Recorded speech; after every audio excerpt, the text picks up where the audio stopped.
Me conta mais, é isso, o podcast da Company Hero. Se você está assistindo esse episódio pela primeira vez, eu tenho uma história para te contar, que é o seguinte: nós conversamos com uma porrada de contadores como você e a gente descobriu que você estuda muito, é isso, você é um consumidor imparável de conteúdo. E é isso, e a gente decidiu fazer um podcast que ele senta no muro entre podcast, portanto, para te entreter, não é isso? E um curso, ou seja, é o que a gente chamou de educação funcional, porque você merece um espaço para te trazer informação gratuita, top, para você implementar amanhã, 1 minuto depois que você acabar de assistir esse podcast, que é focado em você, contador, contadora e seus funcionários. E é isso. E hoje, rapaz, hoje eu trouxe aqui um galã, um influenciador, um empreendedor, Cadê? um advogado. Eita, modesto, é isso. Saulo Miquiles, da Miquiles Tavares Advocacia. Seja bem-vindo. Ô, meu irmão, obrigado. Prazerzão estar aqui com você. Ah, é isso. E hoje vamos falar sobre startups, ou seja, você contador, contadora, eu sei que você tem uma dor, que é o seguinte: a startup é um bichinho esquisito, um bichinho diferente. E para você manter esses bichinhos no seu portfólio, fazendo dinheiro para você, inclusive depois que eles começam a crescer, não é isso? Que aí eles vão gerar mais receita para você. Ou seja, hoje, Saulo, com esse sobrenome chique dele, vai contar pra gente como você faz para gerar mais valor para startups. Deus, roda o VT aí que a gente vai começar esse negócio, hein?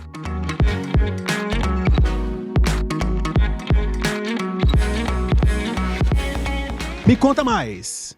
Eita. É bom, hein? Bom? Bom. Foi bem apresentado? Bom absurdo. Bom absurdo? Bom absurdo. É isso, diretamente de Brasília, suando aqui com a gente em São Paulo. Cara, Brasília tá quente também, Tá então... bem, tá tudo quente, vai. A gente tá suando no Brasil inteiro. É isso aí. Importa que a gente tá suando junto. Tá vendo? É quase uma sauna aqui nesse momento. Ao vivo, gravando, né? Inclusive. Saulo, me diz uma coisa. Vamos lá. O contador que tá nos assistindo, ele tem uma carteira diversificada. E parte dessa carteira vai ser de startups. Não tem pra onde correr, né? Qual é a diferença de você ter um startupeiro no seu portfólio, como contador, e uma empresa tradicional? Cara, há algumas diferenças. A principal, que eu falo para muitos alunos, advogados que eu tenho que querem atuar para startups, é assim: entenda que o negócio é diferente. Como você falou, é um bichinho esquisitinho, né? A forma de empreender é diferente. Isso vai ter impactos no jurídico, isso vai ter impactos no contábil. Então, o principal conselho que eu posso dar para quem quer atender bem uma startup é: entenda por que é diferente. Porque é um bichinho que o contador, o advogado ou todo mundo está acostumado com empresa, que empresa é aquele negócio que, cara, eu monto, no dia seguinte eu tô doido para ter lucro, né? Tô doido para ficar no azul e não no vermelho. A startup, ela tem uma lógica diferente, ela nasce sabendo, contando que ela não vai ter lucro, ela vai queimar dinheiro, é um modelo de negócio diferente. Se você não entende essa lógica por trás, é complexo de você, primeiro, dialogar com esse teu prospect ou com esse teu cliente, e segundo, prestar um bom serviço para ele, porque você não entende a lógica por trás daquilo. Então, acho que entender, a gente pode até aprofundar mais as diferenças se você quiser, mas acho que entender o porquê que a startup é diferente do negócio tradicional é essencial nessa prestação de serviço. É porque, no fim das contas, a empresa normal, ela tá fugindo do cash burn, né? Ou seja, ela foge disso igual o diabo foge da cruz.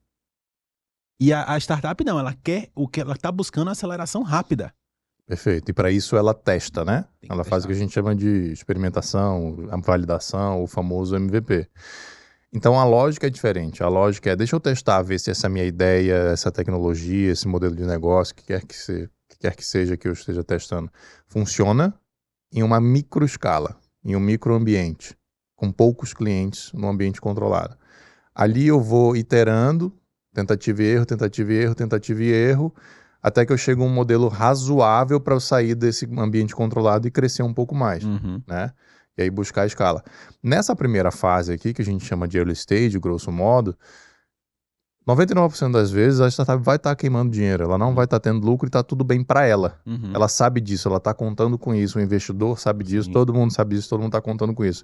Mas às vezes os profissionais à volta que estão prestando serviço para ela não sabem, não entendem. E aí, eu na minha trajetória profissional, já vi muitos clientes me contratarem porque sabem que eu entendo do negócio. Veja, não é uma questão técnica jurídica, que é o meu serviço. Eu entendo do negócio.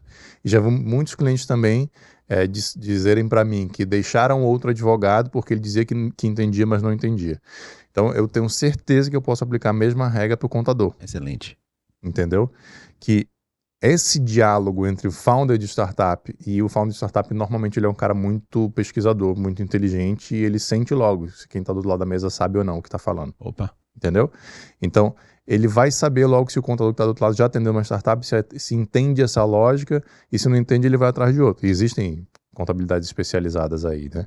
Então, cara, voltando, entenda a diferença de uma startup para um negócio tradicional. Vai fazer toda a diferença em você adquirir esses clientes e principalmente manter, como você falou. Esse cliente vai crescer, essa startup vai crescer, vai ficar gigante, tudo dando certo. Obviamente, ele vai querer levar esse prestador de serviço junto. Justo. Uma coisa interessante, Saulo, que assim, você estava falando do MVP, né? Então, assim, a maior parte das das startups vai começar com um maluco, tendo uma ideia maluca, e indo para frente, e muitas vezes sem capital. Né? Então, assim, 98% dessas vezes sem projeções financeiras, sem isso, sem aquilo. Ou seja, cabe ao contador fazer um pouco de trabalho de CFO, né? Quer dizer assim, cara, vamos conversar aqui, beleza, você está me contratando, eu vou abrir seu CNPJ, tal, entendi sua ideia, seu produto, ou seja, você é genial, você vai fazer XPTO com tecnologia, não sei das quantas e tal, show. Mas vamos ver até onde vai o seu dinheiro, quando você precisa começar a vender, quando você vai começar a pagar suas contas, quando você vai ter tal receita.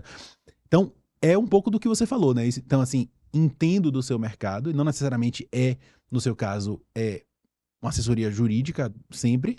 Muitas das conversas que você vai ter com o founder vai ser sobre o negócio. Sim. E a galera aprecia isso, não é isso? Com certeza, é um grande diferencial.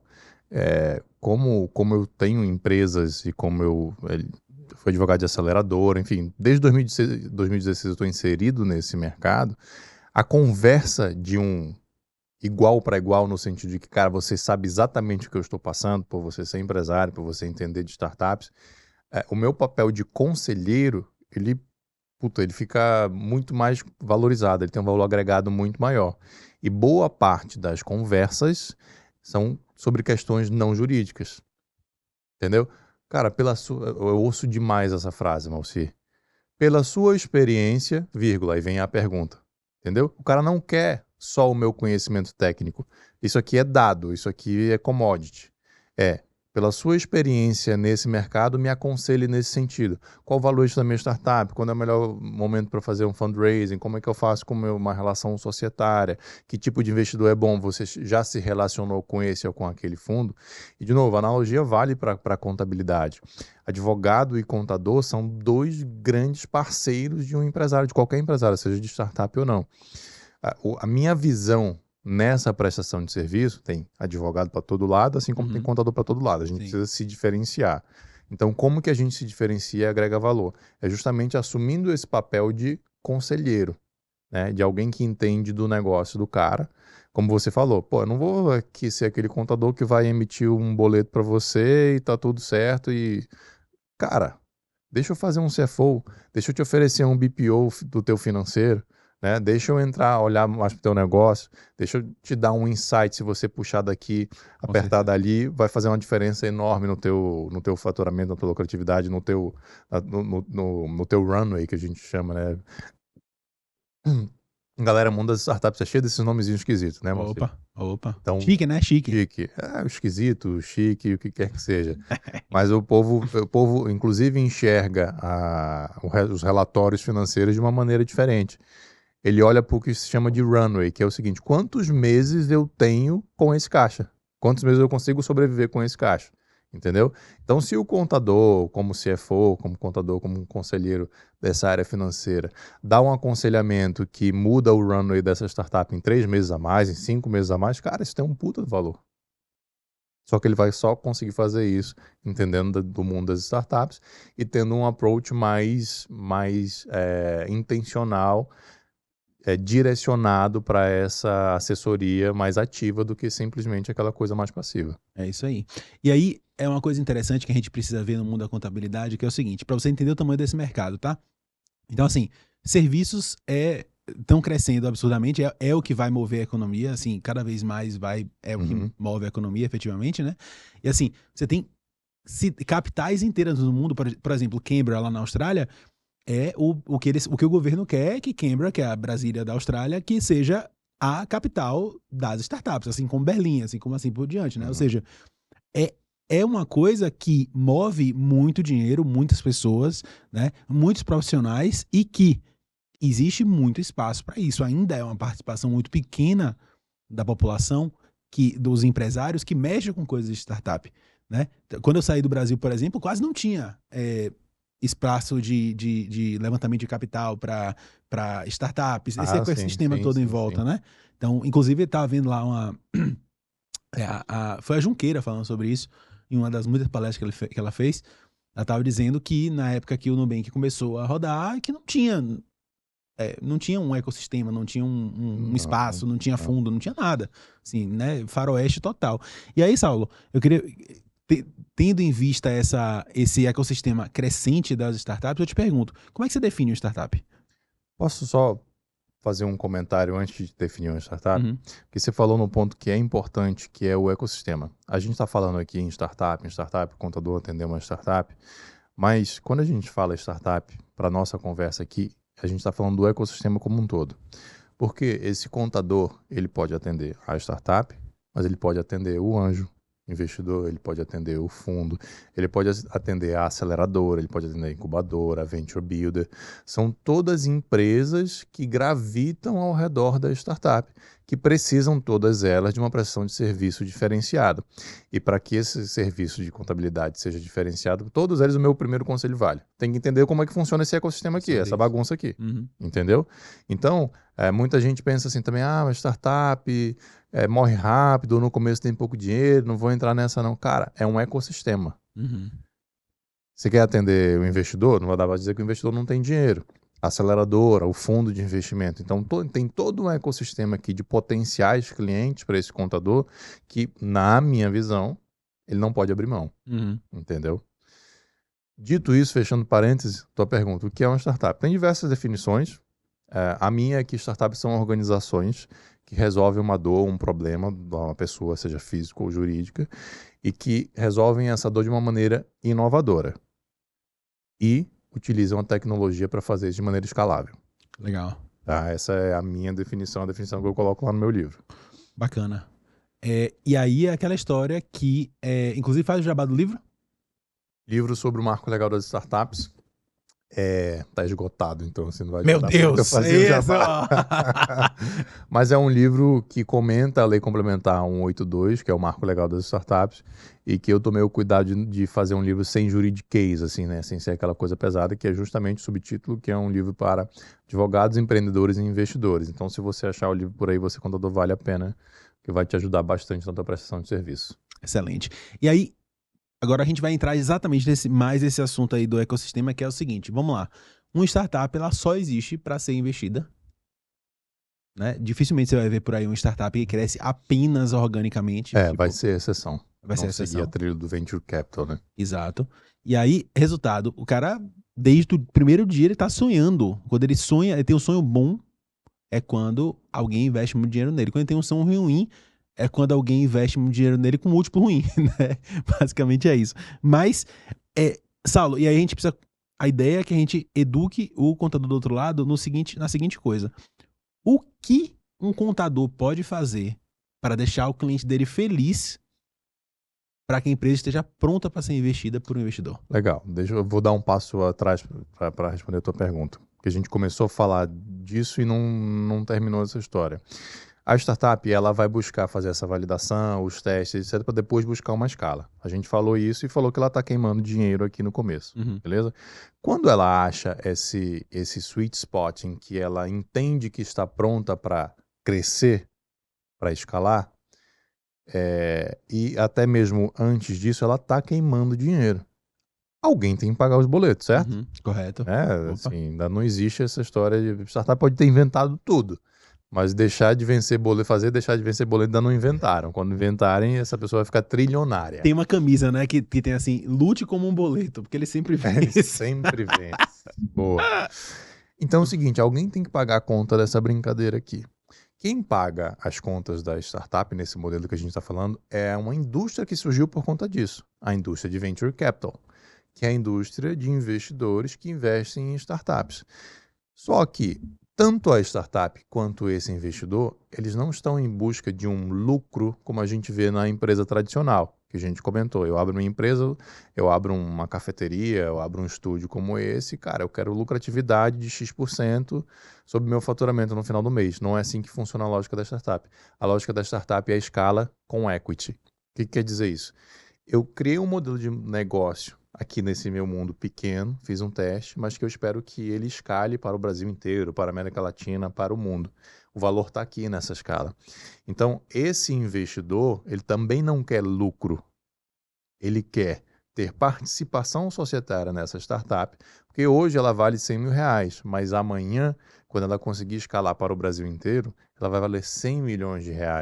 E quando ela valer R$100 milhões, esse investidor vai vender os 10% que ele tinha a R$10 milhões.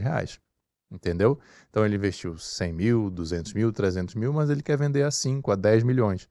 Essa é a lógica do jogo da startup. Percebe que é completamente diferente de um negócio tradicional em que você quer ter lucratividade.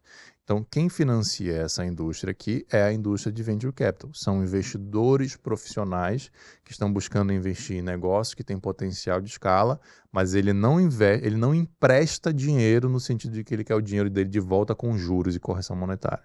Não, ele investe dinheiro para comprar participação societária, para que essa participação societária que ele comprou, que vale hoje X, daqui a 2 anos, 1 ano e meio, vale a 10x. Tá? É um jogo de múltiplos. Que minha mãe e meu pai não conseguem entender, né? Mas é difícil mesmo. É difícil. Não é que seja difícil, é contraintuitivo. Exato. Palavra bonita. Você conversa com um homem inteligente, é isso. Um homem bonito, falar inteligente. de novo? Pô, vai, olha pra câmera, vai. É contraintuitivo. Então, por isso que você vê aquelas notícias de jornal, aí jornalista gosta de fazer o sensacionalismo, né? Uber dá prejuízo, mas vale X bilhões. Aí, como é que é isso? Não sei o quê. É por causa dessa lógica. É porque tem investidor que está enxergando nesse tamanho de escala que a Uber alcançou, Nubank, diversos outros exemplos, que quando isso aqui der lucro, amigo, isso aqui vai ser gigantesco esse lucro. Então, tem valor aqui agregado, mesmo que ainda esteja dando prejuízo. Tá? Essa é uma lógica completamente diferente, que é recentíssima no mundo do ser humano, principalmente do ser humano empreendedor. A gente está falando de uma indústria de venture capital que nasce no Vale do Silício ali na década de 50, 60. Entendeu? Isso não tem 100 anos, essa brincadeira. Então, por isso que é contraintuitivo, difícil de entender. Agora a gente volta para a tua pergunta. O que o contador faz para esse founder que está captando esse investimento fique feliz? O que vai acontecer com a captação de investimento? Esse investidor profissional, seja ele um anjo ou um fundo de investimento em venture capital, ele vai fazer, antes de investir, a famosa due diligence, que é uma auditoria contábil, financeira, jurídica, etc. Ele vai ver se essa empresa está apta a receber um investimento, porque ele não vai correr risco de investir em uma empresa que não esteja 100% limpa, tranquila, né? O que o contador pode fazer para deixar esse cara feliz? Deixar isso pronto.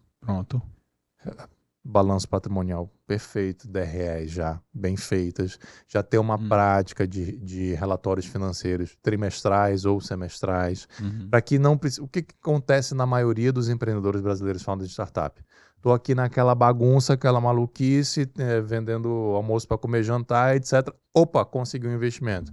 Vou fazer E agora? Vou fazer due diligence. Aí ele liga desesperado para o contador, ele liga desesperado para um advogado que ele não tinha, e fala assim, bicho, eu vou ter uma due diligence amanhã, arruma a casa. Tô te mandando uma lista de 300 itens para você olhar aí para mim. Arruma a casa. Cara, isso é péssimo para o founder, isso é péssimo para o contador, é péssimo para o advogado e é péssimo para o investidor. Quando você tem, e eu já passei por isso poucas vezes, mas já passei por isso, uma empresa que está pronta, ela é diligenciável a qualquer dia do ano, isso passa um profissionalismo para esse investidor que essa empresa já ganha 10 passos na frente de qualquer outro concorrente que está querendo receber esse investimento. Fora que você reduz o estresse, você reduz horas de trabalho. Cara, e na verdade, no final das contas, já era para estar pronto mesmo. Já era para estar pronto, né? exatamente. Isso era para estar profissionalizado. É claro que isso é um pouco responsabilidade do empresário, do founder da startup, que ele toca as coisas muito bagunçadas, mas aí voltando aqui para o nicho da contabilidade de startups. Se você tem um contador que presta um serviço diferenciado, que, sei lá, tem esses relatórios, às vezes tem até um software agregado, ou trabalha com software de mercado, que já gera esses relatórios, tudo. Cara, isso vai ser um diferencial para esse profissional. Com certeza. Não tem jeito. Vai ser um grande diferencial. Só que ele só vai saber disso se ele entender toda essa lógica que a gente está falando. Eu tenho um cliente, sem sacanagem nenhuma, eu tenho um cliente que ele, exatamente esse caso, assim, tem 3 meses que a gente acertou, eu botei uma proposta lá, ele gostou e tal, falou assim, quero prosseguir e tal, mas assim, estou fechando o meu investimento. Tem 3 meses que ele está fazendo o processo para conseguir assinar o diabo do documento, para pegar o dinheiro dele, que ele já acertou o valor todo, e aí, à medida que isso vai andando, são 3 meses que a empresa rodou sem caixa, sem dinheiro para crescer, não sei das quantas. Ele está desesperado, focado nisso e não consegue tomar conta do negócio, porque isso é desesperador, é demandante, toma hora, toma energia. Sabe qual é a média de tempo entre um founder iniciar uma captação e receber o dinheiro? A média, 6 meses. Bem feito.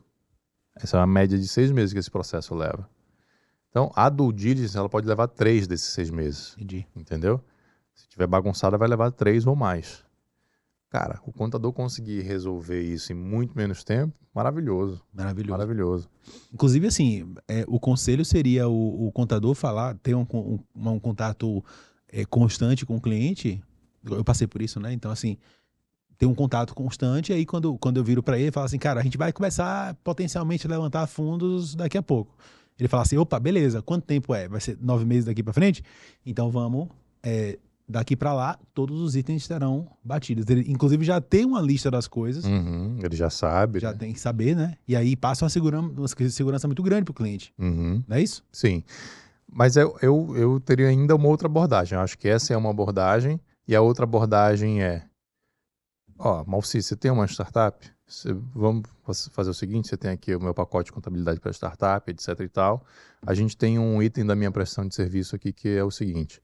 Você será diligenciável, contábil e financeiramente, né, que é a área do contador, a qualquer momento. Se você me ligar amanhã, olha, recebi um investimento, começa do diligência amanhã, eu estou tranquilo. Entendeu? Se chegar neste nível, puta, isso é maravilhoso. Porque muitas vezes muitas vezes não, acho que todas as vezes, você fazer o dia a dia certo, é muito melhor, mais fácil, mais barato e mais rápido do que você passar um ano de empresa bagunçada e arrumar depois. Com certeza. Entendeu? Com certeza. Isso é, para mim, eu como empresário, isso eu enxergo um valor agregado no serviço desse contador. Imagino que os founders também enxergarão. Com certeza. Ô, Saulo, e me diga uma coisa, aonde é que o contador normalmente tropeça? Ou seja, vai ter as coisas que o contador já faz, que ele faz, né? E vai ter algumas coisas, certamente vai ter algumas coisas que ele não devia estar fazendo para fins de levantamento de capital, mas não está fazendo e tal. Onde é que estão os buracos mais comuns? Cara, o primeiro buraco é esse, não conhecer o negócio. O segundo buraco é enxergar essa startup como se ela fosse uma empresa qualquer, no sentido de que ela não vai precisar ser dirigenciável, não vai querer relatório financeiro na vírgula, não sabe? A maioria dos empresários brasileiros, eles não são profissionais. Então, ele olha para o contador e espera que o contador assine a papelada que é obrigatório ter, o empresário ter, o balanço no final do ano seja registrado e está tudo certo. Só que o serviço do contador é muito mais que isso. Ele vai muito além disso, que é o que a gente está falando aqui. Então, ele achar que essa startup vai ser mais uma desses empresários não profissionalizados, ele vai cometer um erro. Porque ele pode prestar esse mesmo serviço e aí, na hora que vier uma diligência, essa empresa não vai estar preparada. Um outro ponto é, a lógica do Venture Capital a lógica desse investimento tem alguns detalhes jurídico-contábeis aqui.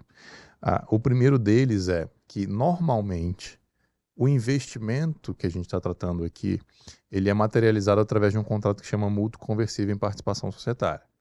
Esse é um contrato que ele é complexo. Ele é um contrato híbrido, que ele é um mútuo, é um empréstimo, é uma dívida, mas que pode ser convertido em participação societária. Ou seja, esse empréstimo pode vir a ser quitado não com dinheiro de volta, mas com participação societária. Beleza? Ele precisa entender como é que funciona esse contrato, mas principalmente quais são as implicações contábeis tributárias disso. Esse investimento entrou na startup, eu coloco em qual conta? Entendeu? Eu tenho que saber classificar isso no balanço. Outra coisa, isso aqui tem IOF? Porque é um mútuo é fato gerador de IOF. Ah, mas tem gente que diz que é mútuo conversível, então não é bem um mútuo, então não é fato gerador. Cara, na minha opinião, é fato gerador. Esse contador tem que aconselhar, tem que informar esse cliente. Beleza, então tem esses dois detalhes aqui no mútuo. Aí o mútuo, quando ele vai se concretizar em participação societária, tem mais 2 pontos aqui. Normalmente o contrato vai dizer o seguinte, que quando esse investidor converter esse mútuo em participação societária, ele obriga a startup a se transformar em uma SA. Uhum. Tá? Poucos profissionais do direito e da contabilidade sabem manobrar uma SA. Então, o contador que atua com startups, ele tem que saber que se a startup for bem, ela vai virar uma SA. Uhum. Ponto. Ele tem que saber manobrar uma SA. Entendeu? Porque senão ele vai ser chutado no melhor momento. Melhor momento, onde tem mais dinheiro Onde na entrou mesa. dinheiro, presta atenção, se você não souber manobrar uma SA, no melhor momento da startup, que tá tudo indo bem, provavelmente acabou de entrar dinheiro no caixa, você vai ser chutado, porque essa startup vai ser transformada em SA. Então o contador tem que saber manobrar uma SA. Tem diversos motivos para essa startup se transformar em uma SA, mas um desses motivos diz respeito especificamente à área contábil tributária, que é o que a gente chama de ágio. Esse investidor, lembra que ele comprou essa participação societária baratinha? Eu falei que valia X, ele queria revender a 10X, só que ele investiu aqui a X. Quando essa startup já cresceu um pouco e virou SA, esse X aqui já virou 5X. Essa empresa, essa que virou sociedade anônima agora, virou SA, ela vai emitir ações com ágio, que é a diferença do X para o 5X. É isso. Tá? Só que existe na legislação brasileira um entendimento de que a SA, a limitada não, a SA, quando emite esse ágio, ela é isenta de tributação. Então, esse é um dos diversos motivos pelos quais a startup se transforma em SA neste exato momento. O contador tem que saber disso e tem que saber manobrar isso. Porque senão a startup vai pagar imposto à toa, ou o investidor. Entendeu? Então, cara, se ele souber desses 4 pontos aqui que eu coloquei, ele já está assim, na frente, está nas cabeças de todos os outros contadores e advogados. Isso é uma coisa, Saulo, assim, real, oficial. O meu contador, né, ele fez um processo lá, inclusive tirando a empresa do Simples, não sei das quantas e tal, e que literalmente economizou centenas de milhares de reais. Maravilhoso. Para a empresa, né? E só impostos, sem mudar nada, assim, sem grandes processos lean, sem mudar processo, sem contratar nova pessoa, porra nenhuma. Só apertou 2 botões lá, mudou Exatamente. o contrato social. Isso é uma consultoria contábil. Isso. Né? Esse seu contador já foi diferenciado. Exato. E aí fica o convite para você que está nos assistindo nesse momento, pelo seguinte, esse contador conseguiu diversos outros clientes por conta desse case. Sim. Que é assim, olha, basicamente o contador que faz isso pode bater no peito e dizer assim, amigão, eu já economizei X centenas de milhares de reais para a empresa, para esse CNPJ aqui, e quero fazer para você também. Qualquer empresa contrata esse contador. Então você está deixando dinheiro na mesa por não se especializar nesse rolê. E outra, você, o contador ele tem uma questão no Brasil que é uma faca de 2 gumes. O empresário é obrigado a contratar um contador, certo? Então há um mercado artificial aqui, criado pela legislação. Mas por que é uma faca de 2 gumes? Porque este mercado artificial fez com que as mensalidades que são pagas para os contadores sejam muito baixas. O empresário brasileiro se acostumou a pagar baixo para o contador. Uhum. Tá? Isso é péssimo. Uhum. E aí o que que isso faz? Faz com que haja profissionais contábeis de baixa qualidade. Porque, pô, tá me pagando baixo, eu vou te entregar, né? Aquela história do Exato. Vampeta, né? Exato. Eles fingem que me pagam, a gente finge que joga e tá tudo certo, né?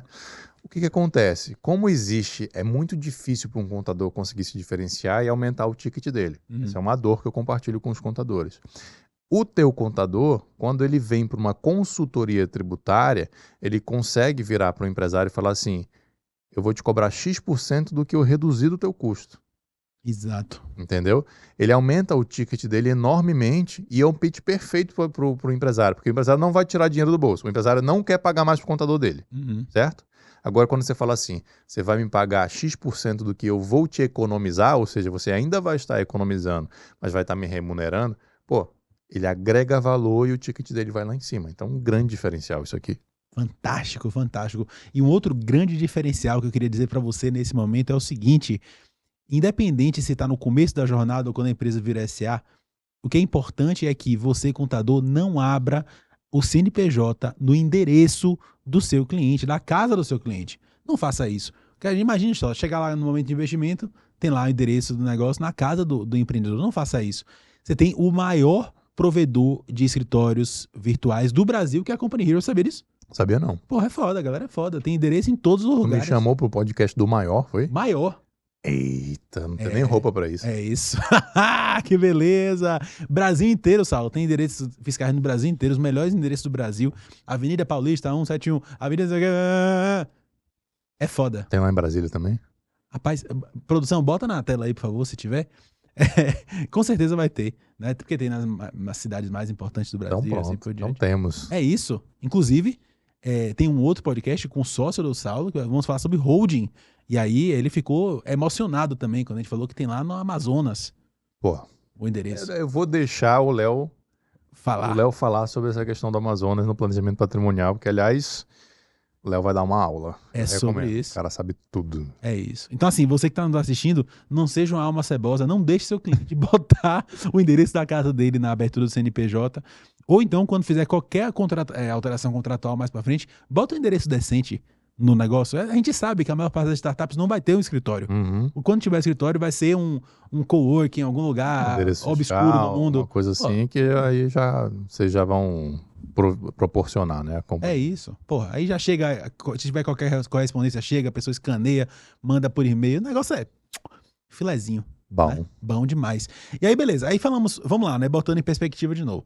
Nós temos, no primeiro momento, quem bota o dinheiro em inglês é Fools, Friends and Family. Que os besta, né? Que botam dinheiro, porque startup, a maior parte delas vai morrer. É amigos ou família que vai botar o dinheiro para o rolê, para a empresa aí de A a B. Aí depois disso você tem o que se chama... Aí na outra ponta você tem os fundos, né? Que é o que a gente estava falando, aquela coisa toda. Aquela due diligence mais pesada, aquela coisa toda. E na metade desse caminho, em algum momento, existe o papel do investidor anjo. Quem é o investidor anjo? Ele tem asas e auréola, é isso mesmo? O investidor anjo é o investidor que, na pessoa física, ele entende desse jogo aqui e quer investir em startups. Ele entra para esse jogo como um investidor. Ele é anjo porque ele entra nessa fase mais cedo que você colocou, que é de mais risco, né? Então, é uma fase que a gente costuma chamar de Vale da Morte, onde a maioria das startups morre. Então, ele é anjo nesse sentido, né? Ele vai salvar algumas startups que estão ali nesse Vale da Morte com esse capital. Mas não é só o capital. É o que se chama de smart money, né? Então, o intelecto, o networking, toda a capacidade por trás desse anjo, às vezes ajuda muito mais do que o capital. Então, esse é o jogo do investidor anjo. Normalmente, ele é um cara mais sênior, que já passou por aquela indústria, que tem muitos contatos. Então, ele pode, por exemplo, botar uma startup que ele investe, uma fintech, em contato com um grande cliente. E, pô, só essa conexão aqui já vale o ouro. Então, esse é o jogo do investidor anjo. Essa pessoa física, que às vezes investe através de grupos de anjos, né, clubes e etc., mas que está nesse jogo de venture capital e ele entra aqui um pouco mais no começo. E o que do ponto de vista contábil dos relatórios, aquela coisa toda, o que o investidor anjo quer ver? Ele quer ver DRE, ele quer ver um balanço bem feito e ele quer ver indicadores, KPIs financeiros. Entendeu? lucratividade, o runway, a pista, né? O CAC, que é o custo de aquisição de cliente, o LTV, o lifetime value daquele cliente.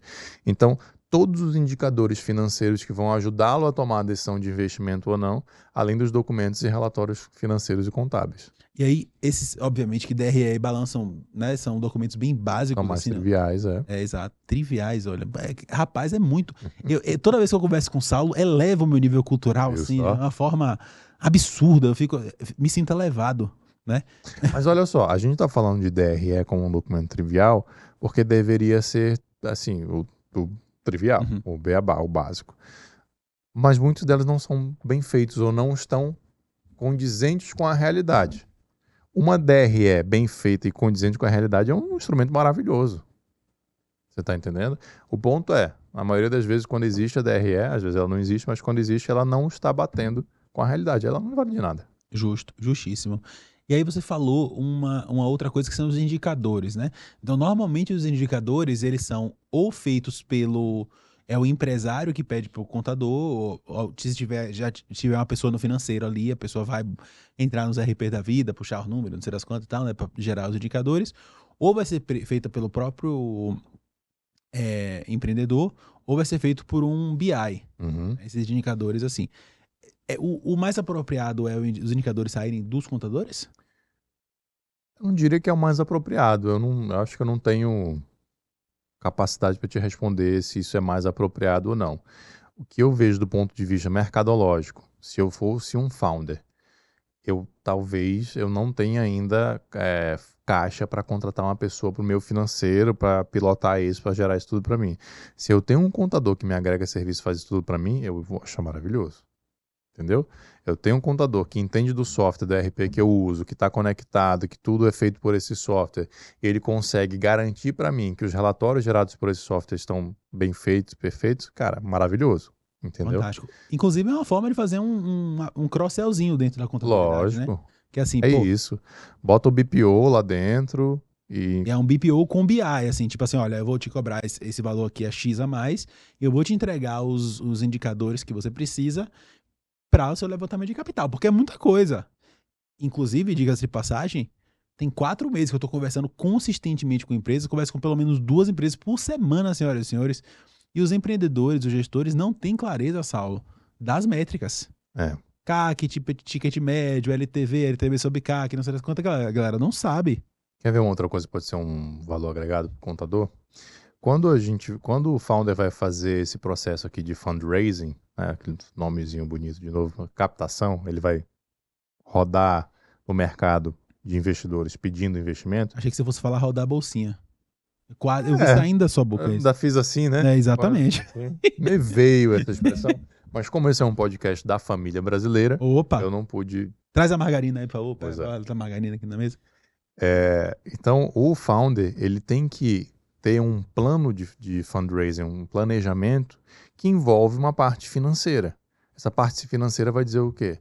Olha, eu preciso captar X mil reais ou X milhões de reais, porque eu vou gastar nisso, isso aqui vai durar X meses. Com isso, com esse capital, a minha empresa vai crescer tanto, meu faturamento vai crescer tanto, etc e tal. Certo? Isso aqui é um planejamento financeiro que muitos founders não sabem fazer. E quem que você conhece que é um profissional que lida bem com números? O contador. É ele ali, ó, na tela, ali. É ele ou ela ali, ó. Então, mais um serviço agregado que esse cara que entende do ecossistema de startups pode virar para o cliente e falar assim, opa, você vai fazer fundraising agora, pode deixar que a parte financeira eu faço.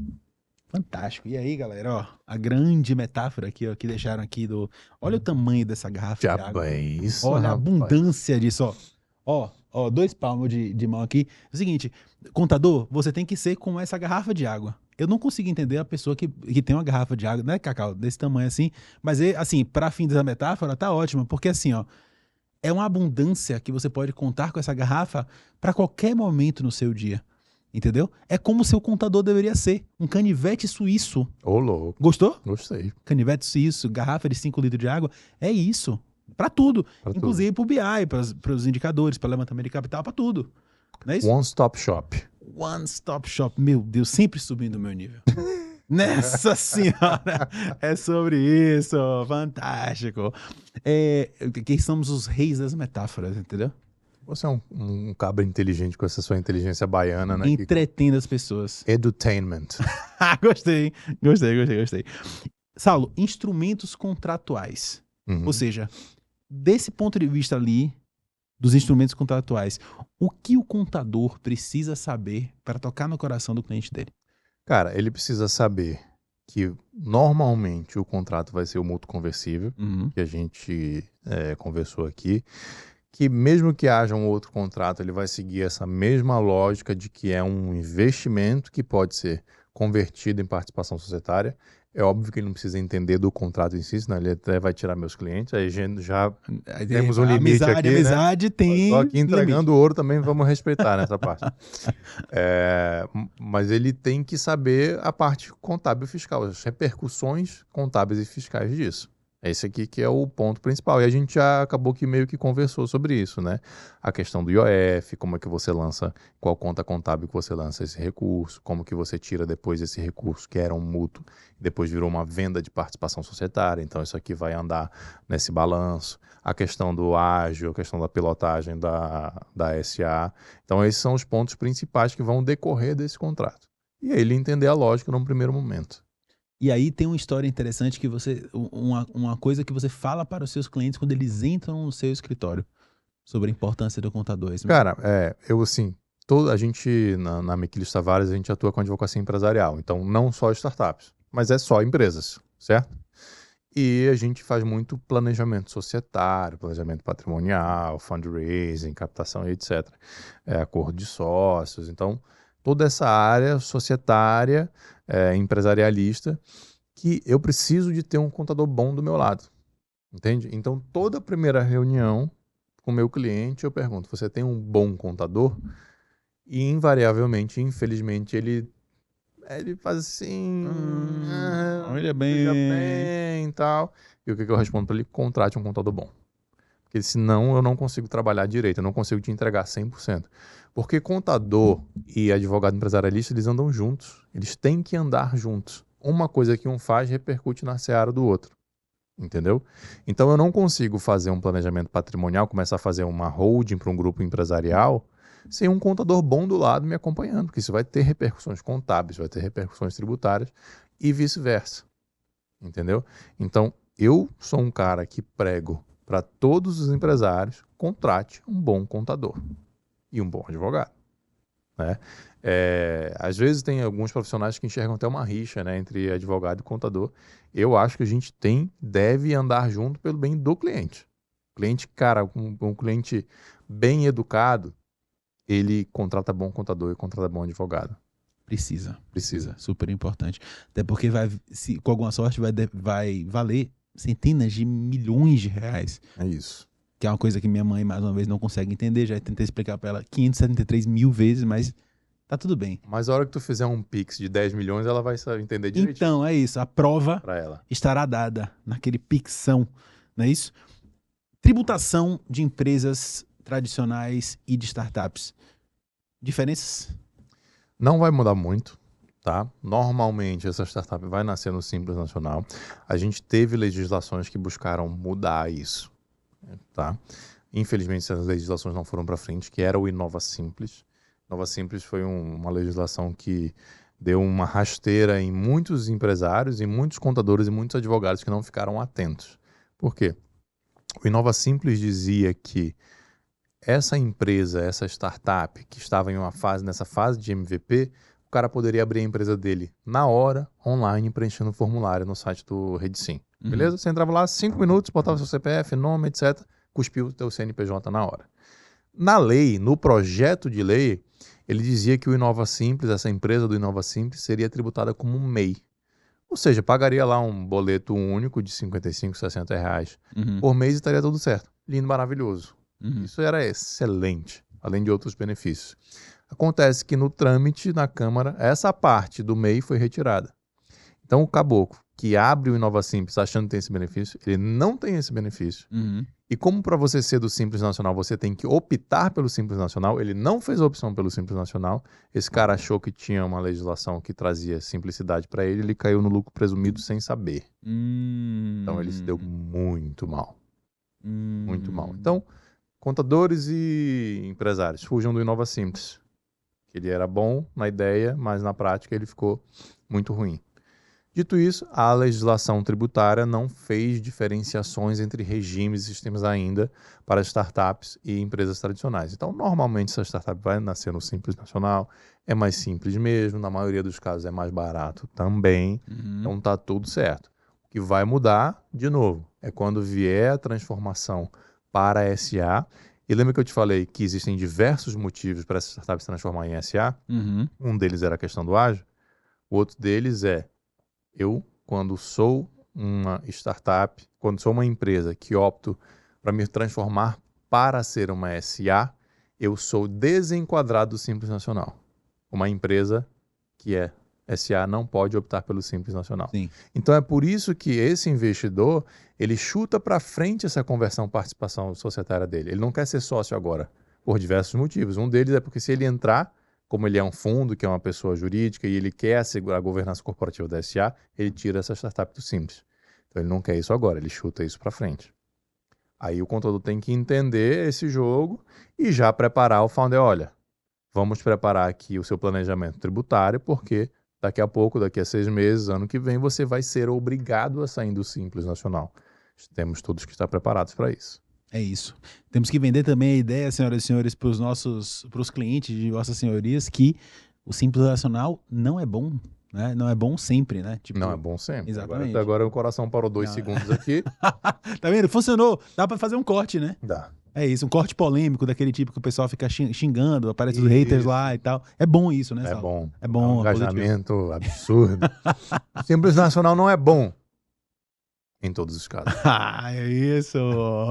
E o contador que descobre isso, ele, no momento de fazer esse pulo, ele tende a ser muito ovacionado. A gente falou lá o caso, né, do amigo que economizou centenas de milhares de reais, aquela coisa toda, né? Vamos explicar essa história. Bora, eu não sei que caso que é esse, como que ele economizou. Mas eu chuto que, tá? E aí é a dica para os contadores, eu chuto que ele fez um cálculo de ISS, que é o Imposto dos Prestadores de Serviços, e que é uma legislação municipal. Então, dependendo de onde está registrada a empresa através da Company Hero, esse imposto vai ser diferente. Uma gigantesca maioria das vezes, o empresário não sabe disso, o founder da startup não sabe disso. Então, o que ele faz? Ele registra a empresa dele no endereço da casa dele. Não teve ninguém para assessorar ele e falar assim, bicho, sabia que se você registrasse em outro lugar, você pagaria metade do ISS? 75%? Pô, maravilhoso. Então, se foi isso que teu contador fez ou não, eu não sei. Mas o que eu sei é que os contadores que estão assistindo a gente podem prestar esse tipo de consultoria para os clientes e economizar uma grana. Exatamente. De maneira lícita, óbvio. Óbvio.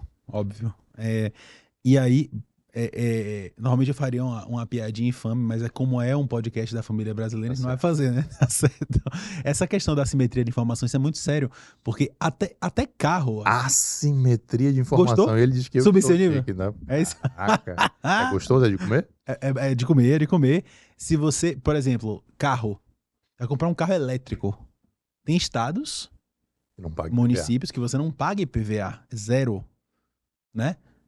Se eu não me engano, nesse momento, na cidade de São Paulo, a prefeitura não te cobra, você paga 50% de IPVA. IPVA, se eu não me engano, é 2,5% do valor do carro. Um carro elétrico é uma fortuna, né? Então, assim, veja como a assimetria de informação num carro que é um bem, imagine numa empresa. Sim. Que está faturando não sei quantos milhões por ano, não sei das quantas, né? Então, a gente precisa essa assimetria de informação. Quando você provê para o seu cliente, você gera muito valor.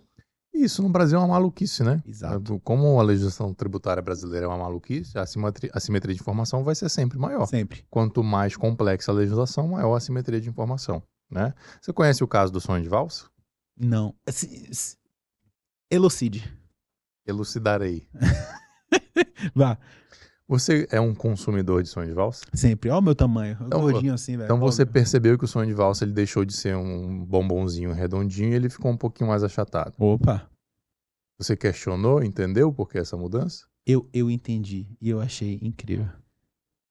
Sonho de valsa deixou de ser classificado tributariamente como bombom para ser classificado tributariamente como waffle. E, portanto, passou a pagar menos imposto.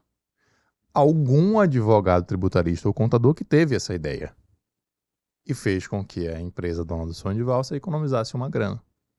Entendeu? Então, são essas maluquices. Eu não estou defendendo que a legislação brasileira deva ser assim, mas ela é um dado da realidade. A gente tem que trabalhar com a realidade. Exatamente. Então, alguém teve essa sacada, gerou uma economia muito grande e espero que esse alguém tenha recebido uma grana boa em troca. Aleluia. Nossos amigos contadores podem fazer. Glória a Deus. No ponto de vista da reforma tributária, a sonhada desde 1986, 88, quando nasceu a Constituição? É, Sempre confundo os dois, porque é 88. 88, né? Sonhada por muitos governos e finalmente aí saiu e começa a ser implementada aí, vai até o ano de mil... Não saiu ainda, não. Não, tá ali, Tá né? no Senado ainda. Ok. Neste momento, Nesse que momento. estamos gravando esse episódio, Aqui nesse episódio. saiu da Câmara, está no Senado para ser votado e voltar para a Câmara. Grande momento. Talvez mude uns 372 itens lá dentro, mas enfim. Até agora, muda alguma coisa dessa questão do investimento, da tributação para startups? Não, de investimento ainda não muda. O que pode vir a mudar, que vai gerar um impacto grande, é a questão de tributação sobre dividendos. Lá na frente, quando a startup estiver lucrativa, Uhum. que ela for distribuir dividendos, isso vai ter um impacto. Aí é provável que essa startup estique ainda mais, segure mais o caixa, deixe para distribuir dividendos ainda mais lá na frente. Mas não é algo que a gente deva se preocupar por enquanto. Agora, a gente está falando sobre a reforma tributária, como ela está, o projeto, neste momento. Como você bem falou, a sonhada reforma tributária é desde a década de 80. E desde que eu me entendo por gente, fala-se, agora vai sair, agora vai sair. Então, eu só acredito em reforma tributária, eu estudo, faço conteúdo sobre isso, é óbvio, eu acompanho. Mas eu só acredito quando ela estiver promulgada. Entendeu? Porque a gente tá no Brasil. E ainda assim, por se tratar de legislação tributária, é preciso que haja uma anterioridade para ela começar a valer. Anterioridade, entendeu? Entendeu? Isso. Não vou nem entrar nos outros termos jurídicos aqui. Esse foi o mais simples que me veio na cabeça sobre essa questão. Então, assim, é óbvio que a gente tem que estar acompanhando, o bom profissional tem que estar estudando isso, mas muitos clientes me perguntaram, mas já vamos fazer um planejamento de acordo com a reforma tributária? Minha opinião pessoal é, cara, não. Eu não sei se vai sair. Eu acredito que tem chances de sair, mas eu não sei como vai sair. Então, eu vou planejar um negócio que eu não sei o que é. Cara, vamos do jeito que tá. Até porque se sair tem que ter anterioridade e o projeto, ele fala em um escalonamento longo das mudanças. Então, a gente vai ter tempo para se preparar. É o famoso não conte com o ovo no pi da galinha, correto? Você disse mais adequadamente do que eu. Investimento, Saulo, entre uma empresa tradicional e uma startup, muda alguma coisa? Olha que interessante. Tudo é moda nesse mundo.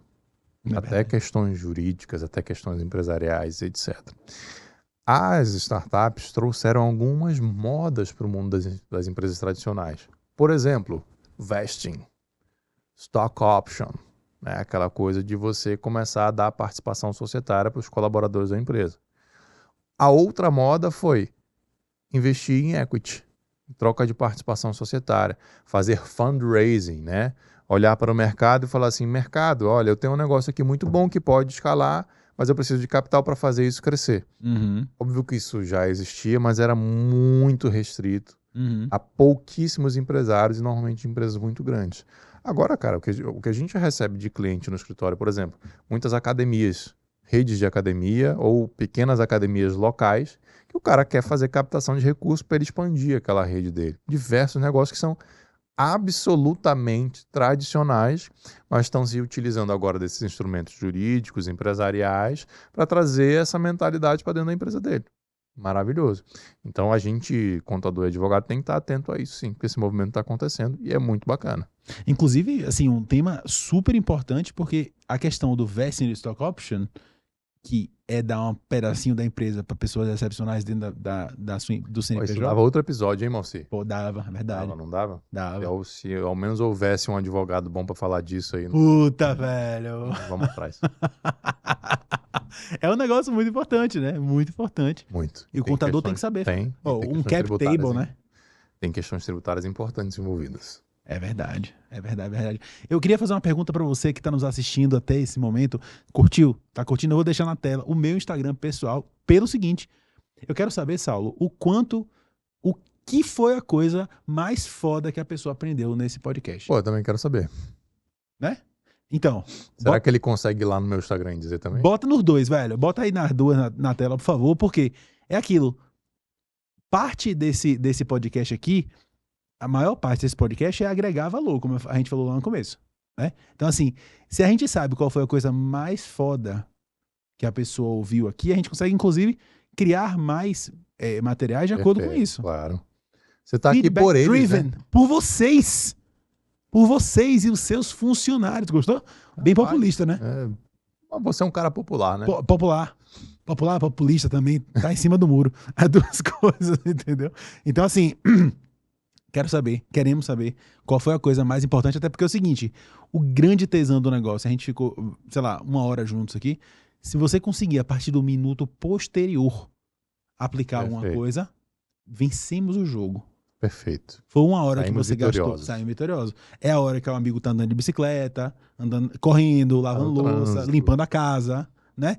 E seria uma coisa que você, amigo, aprendeu e vai implementar, muda a vida da pessoa, não muda na sala. Muda. A gente deu algumas dicas aqui que podem fazer o ticket, tanto médio quanto o faturamento global do contador aumentar, né? Agregar valor. Etc. Eu acho que eles gostam, né? De dinheiro. Eu acho que sim. Tá bom, então. Eu acho que sim. Qual é, dessas coisas tudo que a gente falou aqui, Saulo, qual é a coisa que você, quando conversa com contadores, que ele mais se contorce de felicidade quando ele ouve? Quando ele tá ganhando mais dinheiro, né? Justo. Né, eu acho que o lance da consultoria, de mudar um pouco, aqui é uma visão mais empresarial, né? Sair desse mar vermelho aqui da contabilidade mensal, que tem nego cobrando R$99 por mês e que o empresário tá pagando, isso é muito culpa do empresário, Uhum.